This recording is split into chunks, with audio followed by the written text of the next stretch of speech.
Hey everybody, welcome back to another cold Colorado day. It's a whopping 49 degrees today, so we're actually getting some snow that's melting. But I've been out here every weekend and I've made enough progress, so I think it's time to show you guys where we are. And again, it's body work, so I'm going to warn you right up front, it's not that exciting. Maybe for some of you it is, but not necessarily for me. But anyway, let's go take a look. Over here you can see that, remember I had that pretty big gap on the door. I've now pulled that all in so it's nice and tight.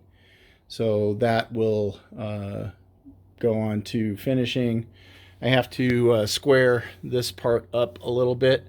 So I'll be doing some carbon fiber and Duraglass here to square that up. This has been already done. And now I've got to move on to the sail panel so I can get it like the other one on the other side. We'll do these areas here with the rear deck lid, and then also tying in the rear engine cover, which has a few gaps there that we need to attend to. So that's basically what we're working on. Moving our way to the back of the car. But one of the things I have to finish up in front is I've got this kind of little janky area here that I need to figure out how those lines are going to go. If they're going to go like straight across from the marker light up to this point. So we'll see about potentially building that out so it has a nice shape to it. Then the next thing I have to do is, once that's all done and I get all the deck lid and everything finished, then I'm headed for the lower front and the lower rear. And when I do that, I'll get this done first, and then I'm going to flip the car around so they have nice good light and daylight and more room to work with the back end here on this side of the lift. And the last thing that we've done is we've actually started getting the deck lid here lined up with the roof so that we have nice gaps and nice reveals on the roof section. Because the roof section I want to keep carbon fiber, so we're going to basically sand it down and polish it up so that we can keep the carbon fiber look. And we're going to do the same for the A-pillars as well. So that's going to take a little bit of work as moving forward, but I don't need to do that until after the car has been painted. Then we can concentrate on those areas. Okay, so basically I've roughed out the front end with this the headlights. So those were pretty tricky to get them fitting just right. Make sure I can take the panels on and off, and that all the curves are pretty darn close to where they need to be. And also we've got the gaps pretty narrow right now, but they'll be more like this when we finish up, when we do our hand sanding. So I've also been working again on the doors.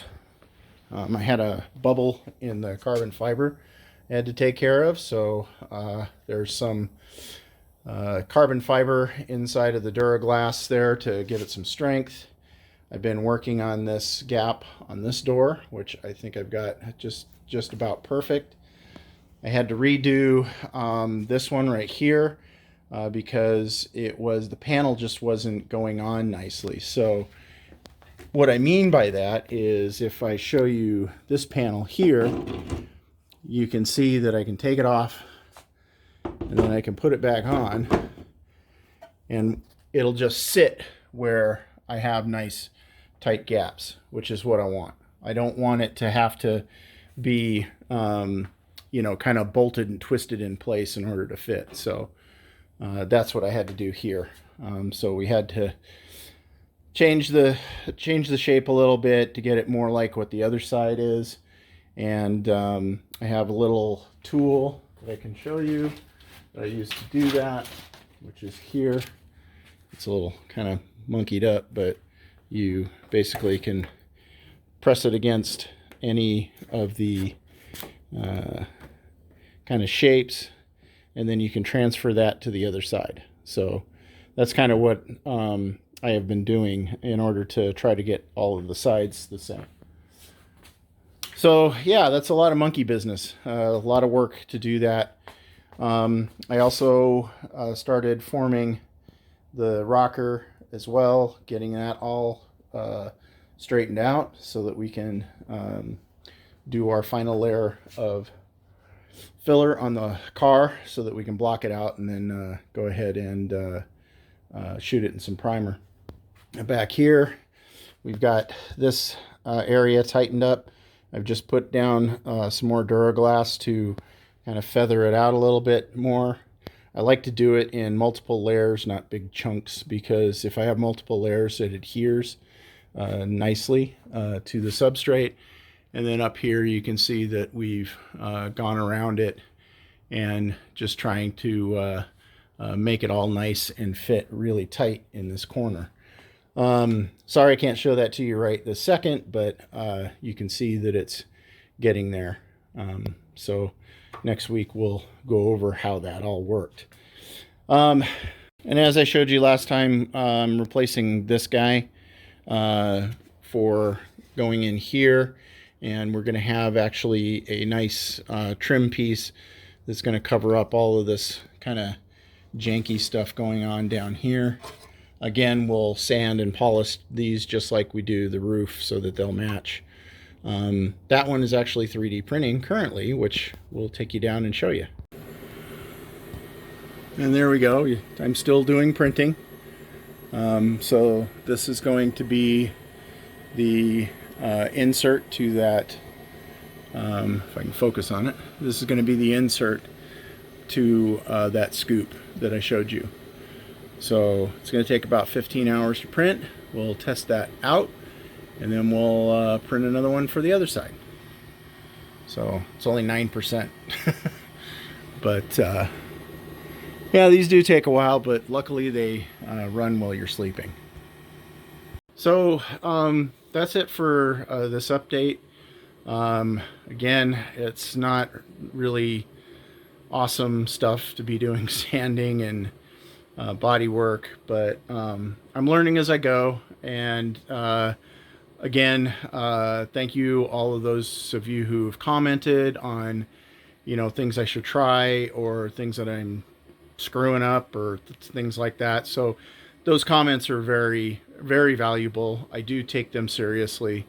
Unless you're a complete and utter monkey, then I just ignore you. But I think that goes for all YouTubers out there. One other thing I want to mention is our buddy Glenn is doing an Aventador, and I will put a link down in the description to his page. But the reason I want to tell you about it is because his project is for sale, and he's got a complete frame, and I think he's finishing up the suspension right now. And then he also has a lot of OEM parts that go with that build. So if you're interested in getting in, you know, on a you know, kind of a build that's got a lot of those types of things done, this might be a way for you to go. So again, check the description, and then you can contact him through his YouTube channel. Anyway, thanks again for watching. If you haven't subscribed, please do, and we'll see you next time.